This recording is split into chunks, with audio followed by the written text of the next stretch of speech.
నమస్కారం అందరికీ. తెలుగు కథామృతం లక్ష్మికి స్వాగతం. ఈరోజు బారిస్టర్ పర్వతీశం 8వ భాగం అండి. స్టోరీ ఇలా స్టార్ట్ అవుతుంది. ఇవి కాక ఇంకేమి అవసరం ఉండవని ఆలోచించగా మామూలుగా పగలు కూర్చోడానికి ఒక తుంగచాప తీసుకువెళ్తే బాగుంటుందని తోచింది. అక్కడికి వెళ్ళి నా హిందూ ధర్మం విరుద్ధంగా ప్రవర్తించదలుచుకోలేదు కనుక అక్కడనే దొరకవనే భయంతో 6 యజ్ఞోపవీతాల జతలు 3 పట్టు మూలతరాళ్ళు కూడా తీసుకుని వెళ్ళడం చాలా అవసరమని తోచింది. ఇంకా ఎంతసేపు ఆలోచించినా తీసుకుని వెళ్ళవలసినవి ఏమీ కనపడలేదు.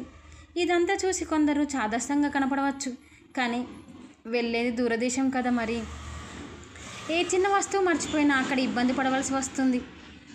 మొట్టమొదటి నుంచి ఎక్కువ జాగ్రత్త కలవాడని గనుక చాలా దూరాలోచన చేసి ఇవన్నీ తీసుకుని వెళ్ళాను. ఇక ఈ వస్తువులను పెట్టుకోవడానికి ఎక్కడైనా కూలివాడు దొరికినా దొరకపోయినా నేను తీసుకువెళ్ళడానికి తేలిగ్గా ఉంటుందని చిన్న సీసారేకు పెట్టె చేయించి బంతిపూ రంగు వేయించాను. ఈ సామాగ్రి అంత జాగ్రత్తగా పెట్టెలో సవరించుకొని శుభదినము నిశ్చయం చేసుకొని వర్జము లేకుండా కూడా చూసుకొని శకునము మంచిదయ్యే వరకు వాకిట్లో కూర్చొని బండి ఎక్కి పడవరేవుకు వెళ్ళాను. మొగల్తూరు, నర్సాపురం ఇంకా చుట్టుపక్కల గ్రామములు 2-3 తప్ప ఎప్పుడు ఎక్కడికి వెళ్ళిన వాడిని కాను. ఇంతకాలము నర్సాపురంలో ఉన్న ఎప్పుడు పడవలైనా ఎక్కవలసిన అవసరము లేకపోయింది. ఇవాళ పడవలో కూర్చుని వెళ్తుంటే ఆ సంతోషము మహా సరదాగా ఉంది. స్టీమర్ మీద వెళ్ళడం అంటే ఇంతే కదా అనుకున్నాను. రాత్రి దారిలో మినపరొట్టె, సావలించిన శనిగలు కొనుక్కొని తింటూ ఉంటే ఇంగ్లాండ్లో మినపరొట్టె ఉంటుందా ఉండదా అని ఆలోచిస్తూ అక్కడ నుంచి తిరిగి వచ్చిన తర్వాత ఏ విధంగా దేశోపకార్యం చేద్దామా అనుకుంటూ నిద్రపోయినాను.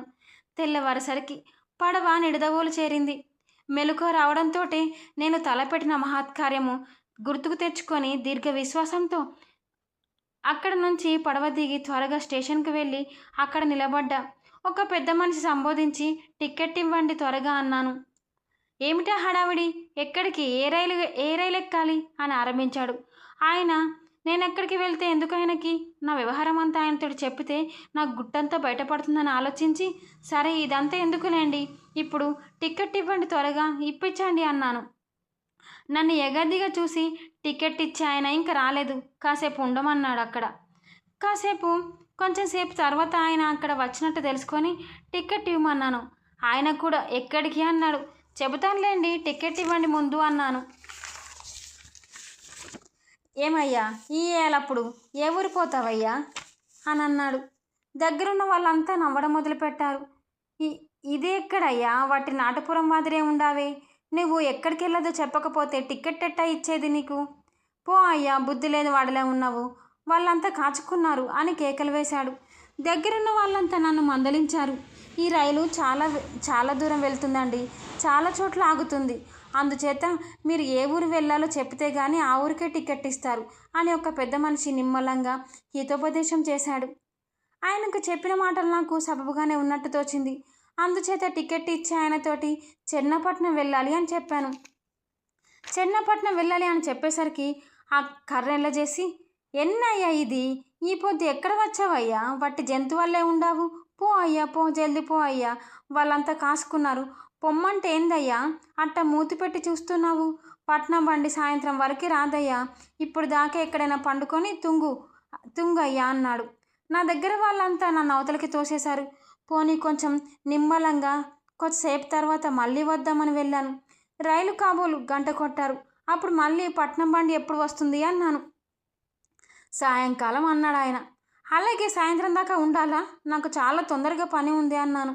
అప్పుడు ఆయన నా మొహం చూసి, ఓరి తింగరి, తొందరగా పని ఉంటే నడిచిపో అని కిటికీ తలుపు వేసుకొని చక్కపోయినవాడు మాస్టరు. నా మీద కోపం చేత అలా అంటున్నాడేమో అని ఈసారి నెమ్మదిగా అడిగి నిజం తెలుసుకుందామని ముందుకెళ్ళి ఎదురుగా నిలబడి మాట్లాడదామని నోరు తెరిచేసరికి ఆయనే, వస్తివా, పట్నం బండి ఎప్పుడు వచ్చేదో తెలుసుకునే దానికి వస్తివా, ఒక్కసారి చెప్తే నీకు బుద్ధి లేదు అని ఆరంభించాడు. అసలే అరవ్వాలంటే నాకు చాలా కోపం. అందులో ఆయన మోకం స్ఫోటకంగా మచ్చలతోటి నల్లగా మరీ అసహ్యంగా ఉన్నది. నేను ఊరికే తెలియని విషయం ఏదో నెమ్మదిగా అడుగుతుంటే ఆయనకంత మర్యాద లేకుండా మాట్లాడుతున్నాడేమిటి. నా కోపం వచ్చింది. నేను ఇంగ్లాండ్ వెళ్తున్నాను, జాగ్రత్త అని చెప్దామనుకున్నాను, కానీ ఆయన ఇంతకంటే ఏడిపిస్తే బాగుంటుందని తోచింది. ఈ స్టోరీ మీకు నచ్చినట్లయితే లైక్ చేయండి, షేర్ చేయండి. మరిన్ని కథల కోసం మా ఛానల్ సబ్స్క్రైబ్ చేసుకోండి.